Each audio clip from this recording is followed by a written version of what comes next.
முத்தத்தாலே பெண்ணே சேலை நெய்வேன் கண்ணே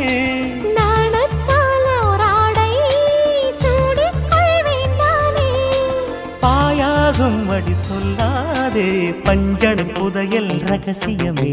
சாய்ந்தாடும் சங்கில் துளி பட்டாலும் முத்தாகிடும் முத்துண்டே செம்பூவே பூவே உன் மேகம் நான் வந்தால் ஒரு வழியுண்டோ மன்னவன் விரல்கள் பல்லவன் ஒளியோ படை கொண்டு நடக்கும் மன்மத சிலையோ இமைகளும் உதடுகள் ஆகுமோ வெட்கத்தின் விடுமுறை ஆயுளின் வரைதானோ செம்பூவே